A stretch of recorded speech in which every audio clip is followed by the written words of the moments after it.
Welcome to the treasure trove of folk tales, a magical collection of stories that have inspired generations. Embark on a mythical journey with heroes, fairies, and enchanting creatures, opening the door to a world of imagination and emotion.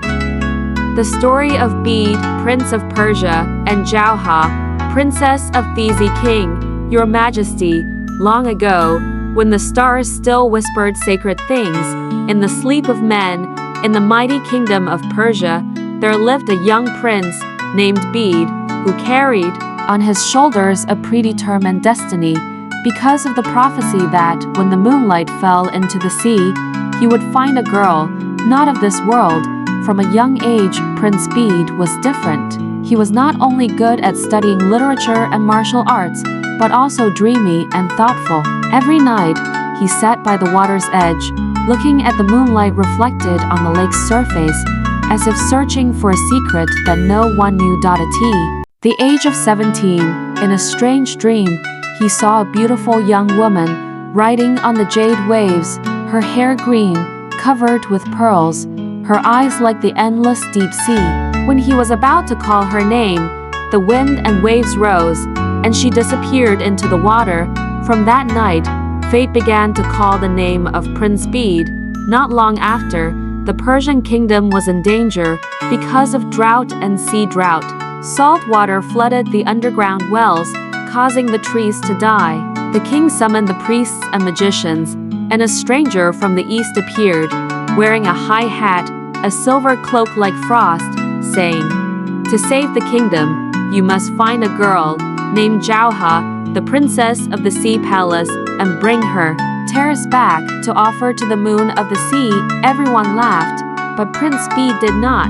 He knew this was the message of fate. That night, he went to the harbor, boarded a boat alone, and set sail without looking back.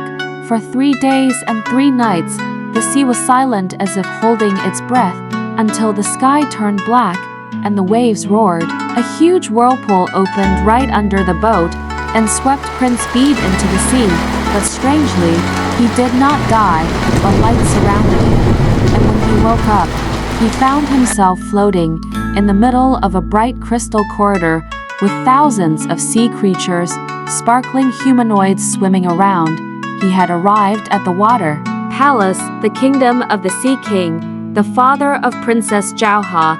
Here, everything was living coral. The city gates were made of pearls. The guards were giant sea dragons. Prince Bede was taken to the glass palace, where the Sea King ruled, majestic as the whole ocean gathered.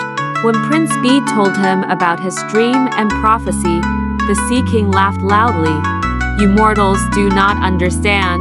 My daughter, Princess Giauha, is a child created from 1,000 years of waves, from salt, from the music of conch shells, and from the moonlight falling into the sea. She has no human heart, and has never shed a tear. How can you take her tears?"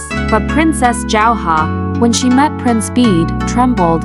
For the first time she felt a wave not coming from the ocean, but from her own chest. Prince Bede was the same. He did not understand why. He felt pain every time she turned away, and peace every time she looked straight into his eyes. They began to talk every night about the sun, about the human world, about love, about loneliness, and about his dreams. Princess Giauha gradually changed. She no longer liked to dive deep, but sat listening to the music from the Persian harp that Prince Bede carried with him. And one day, when Prince Bede told that the human heart could break without cracking, she shed a tear, sparkling like moonlight, falling on his hand.